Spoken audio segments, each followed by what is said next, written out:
When it comes to treating hair loss, two names dominate the conversation: Minoxidil and Finasteride. They're the only two FDA-approved medications for hair regrowth, and millions of people use them worldwide. But which one works better? Can one go without the other? And what are the pros and cons of each? Today, let's break it down. Minoxidil versus Finasteride. Let's start with how they work, because they're very different. Minoxidil is a topical treatment. You apply it directly to the scalp. Its main job is to increase blood flow and extend the growth phase of hair follicles. Think of it as a fertilizer for your scalp. Finasteride is an oral medication. It works inside your body by blocking an enzyme that converts testosterone into DHT. DHT is the hormone that shrinks hair follicles in people with genetic hair loss. So Minoxidil works from the outside in, while Finasteride works from the inside out. Now, the big question: which is more effective? Minoxidil helps about 40% of users see visible regrowth after 3 to 6 months. Even if it doesn't regrow much, it usually slows down shedding. Finasteride is stronger at stopping hair loss. In clinical trials, over 80 to 90% of men saw their hair loss stop,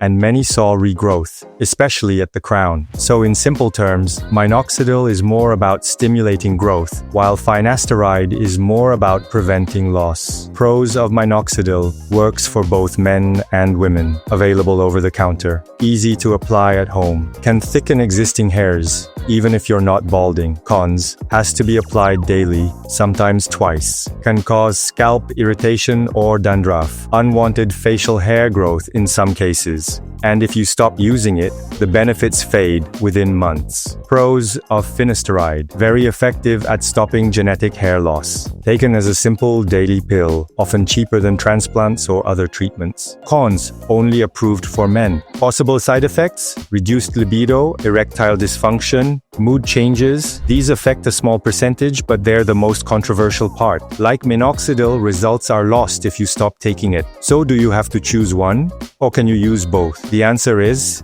many people combine them. Since they work in completely different ways, they can actually complement each other. Finasteride slows down or stops the loss. Minoxidil boosts new growth and thickens existing hairs. Doctors often prescribe them together for men who want the best possible chance at keeping and regrowing hair. For women, Minoxidil is the main option, since Finasteride isn't approved for female use. Whichever option you choose, patience is key. With Minoxidil, shedding often increases at first. This is normal. Real improvement usually shows after 3 to 6 months. With Finasteride, shedding slows first, and regrowth typically shows after 6 to 12 months. And remember, consistency is everything. Miss doses or quit early and results vanish. Here's the biggest challenge: knowing if it's working. Your eyes can't always tell. Lighting, angles, and daily changes make it impossible to see subtle progress. That's why dermatologists use structured photos and digital scans. And now, AI tools make it easier at home. For example, MyHair.ai analyzes your scalp photos month after month, measures density, and shows whether Minoxidil, Finasteride, or a combo plan is actually delivering results. It's not a replacement for doctors, but it's a way to stay consistent and objective. So, Minoxidil versus Finasteride, which is better? The truth is, they're different tools. Minoxidil stimulates growth. Finasteride prevents loss. On their own, each can help. Together,